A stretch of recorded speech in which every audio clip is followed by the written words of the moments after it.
I walked off the stage and I knew I had just nailed it. One of my best speeches ever.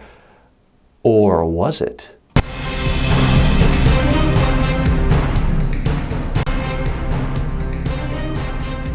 Speaking, the show about effective speaking in public, to the media, at work, and in life.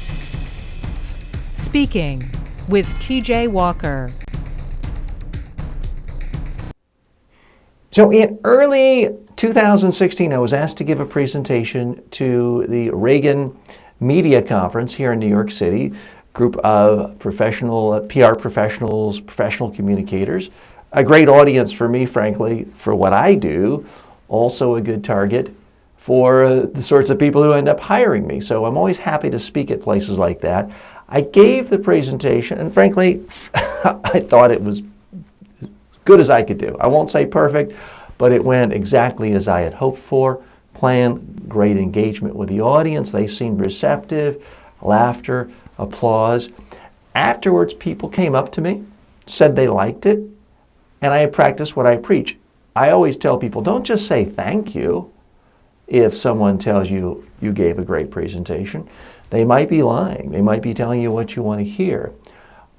What I recommend and what I did that day is I say, thanks, tell me, what do you remember? What do you take away? And sure enough, people remembered the specific stories and the messages behind them. Create your content on video. Distribute video regularly. Very specific messages I had from this audience. And I was pleased that basically 2/3 of the people came up to me afterwards, gave me a business card, said they wanted more information from me. And those who were willing to talk to me and had time really did throw back specific messages. So I was feeling great.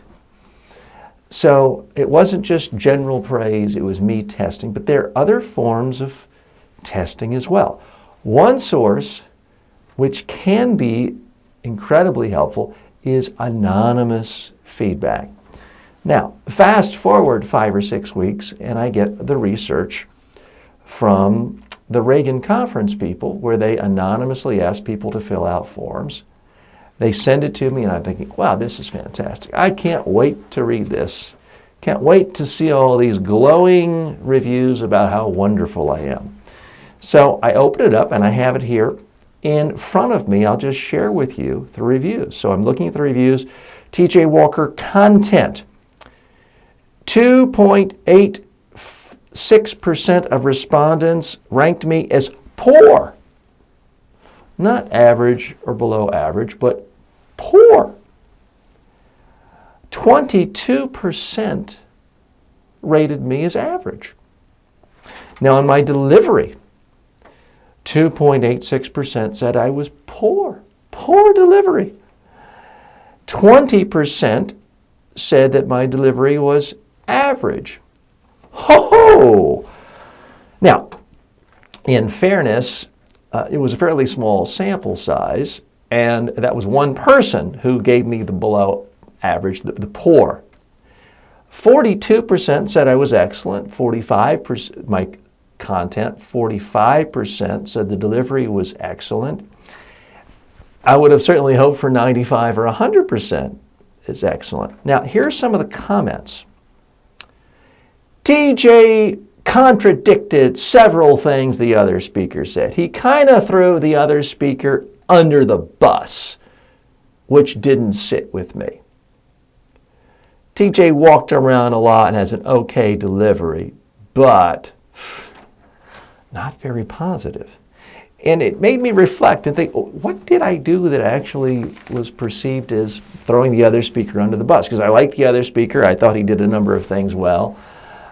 I do remember disagreeing on 1 or 2 of the points, but not in any way that was particularly critical with the host. But part of what I stress, and I try to practice myself, is no one's perfect. Your own perceptions aren't necessarily as relevant as the perceptions of your audience. So I wrote to the other speaker and said, Bob, I see this comments from some of the audience that I threw you under the bus. If I did so, I'm sorry.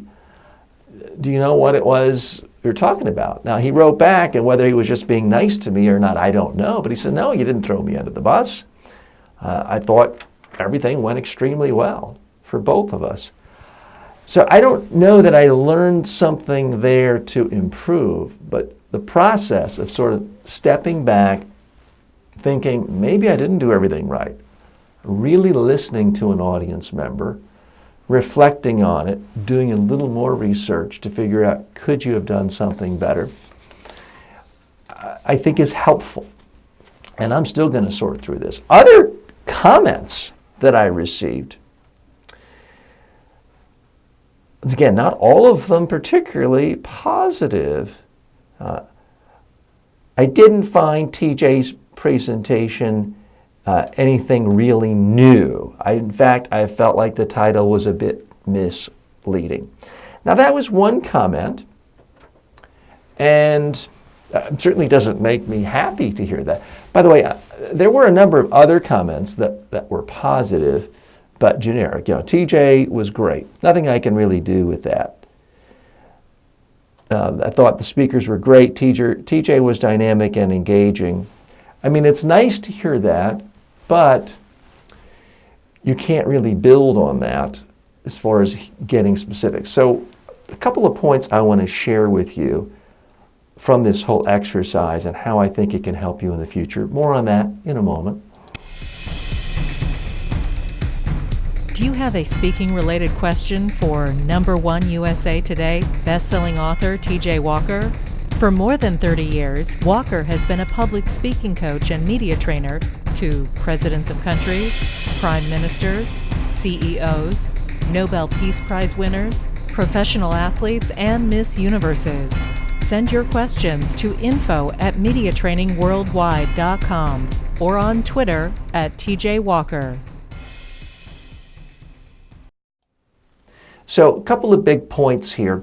Number one, no one is loved by everyone in the audience. I don't care who you are. You could be Ronald Reagan in his prime, Bill Clinton.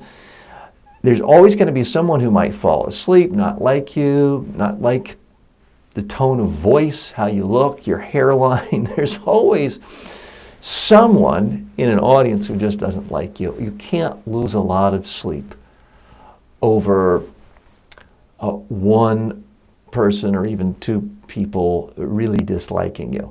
So as much as I don't like the fact that this one person thought I was just poor, I have to look at this in perspective. 44% of the audience said I was excellent. And I'm going to have to look at the bigger picture. So overall, I'm still pleased with the response, but there is room for improvement. And that's why I do take feedback seriously. I always read it, and I would recommend to all of you, listen to criticism, listen to feedback. Don't be too quick to just write it off. I took this criticism seriously. I took the time to think about it more and to reflect. Now, let me tell you the particulars of the situation. The speaker before me had asked me to critique him as a part of what I do, knowing that that's what I'm all about. And so here's what I did. I started off the presentation and I mentioned the other speaker's name. I said, that was a great speech we heard from my colleague, right? Round of applause, everyone said yes. And then I said, or was it? I'm not going to judge, but I want to put it to a test because I'm a big believer that testing is what makes any speech, any media message, any presentation more effective. And I just went around the room to a couple of people. I said, tell me every message you remember from the previous speaker. And then I went to the speaker and I said, are you happy with what they got? If you are, then it was a great speech. If you're not, then it means there's sign of improvement. So that's the same thing I do in trainings where people are frankly paying me a lot of money in small groups, is I test. So it's a very important concept to me. I didn't go into the presentation thinking I would do that. It was something that came to me just a minute or two before we started. So I made a spontaneous decision. Sometimes those will work, sometimes they won't. Sometimes it'll work really well with most of the audience, but 1 or 2 people don't like it. These things can be judgment calls. My big advice to you, though, is don't eliminate something just because 1 or 2 people don't like it. If you go into every presentation just thinking about how do I avoid criticism, you're going to end up with something pretty bland, pretty boring, pretty mush-filled. And that's not good at all. The other lesson is most of us have either too high an opinion of ourselves or too low an opinion of ourselves when we're speaking. You want to have an accurate opinion. You want to accurately perceive how you're coming across. I would have thought that a higher percentage than 45% thought I was excellent that day. And so my perceptions were a little bit out of whack. I was giving myself too much credit. But sometimes it's the opposite. Sometimes people feel like, oh, I was awful, I was average, I was boring, and the audience loved it. You want to get an accurate sense of how they're coming across. The other thing is, try to, if you ever have the situation or the power to construct the questionnaire, ask people what they remember from the presentation. Now, I give credit to the folks at Reagan. They didn't have the standard sort of evaluation like, rate this speaker on a 1 to 5 scale with 5 being excellent.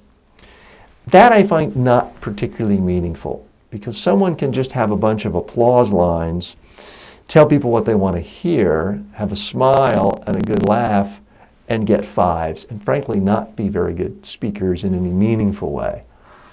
And sometimes people can really deliver great content that's memorable, but get low marks because of some particular quirk they have. So I would recommend ask your audience, what do they remember from the speakers? What will they do differently after having listened to the speaker? That's incredibly useful because other things like fair and good. A fair rating can mean great in someone's mind. It can mean almost failing in another person's mind. So try to ask more open-ended questions when you are evaluating speakers. And I realize it's a little messier to read and collate, but ultimately it's going to be more helpful to you as a speaker to improve. It's also going to be more helpful to the organizers trying to figure out who to invite next year and what really worked and what didn't work. Hope that's helpful tips, and I hope that you can get independent, anonymous feedback on your presentations from time to time. And by the way, all of you are more than welcome to give me anonymous feedback on this show, because if you go to iTunes, you can leave a review. And you don't have to leave your name. So if you haven't done so yet, please leave a review. I'd love to hear from you. And as much as I would love nothing but all nice reviews, sometimes it is the ones that have specific criticisms that can be most helpful, because the most helpful criticism I've received so far on my iTunes review of this show is someone pointed out correctly that I have a tendency to mispronounce presentation. For whatever reason, I call it presentation, and the word is presentation. That still sticks out to me as one of the most helpful, useful reviews ever. So please leave a review here. Love to hear from you. Thanks again, as always. May all of your presentations in life be a huge success. Speaking with TJ Walker is the #1 rated daily streaming TV and radio show devoted to all aspects of speaking and communication.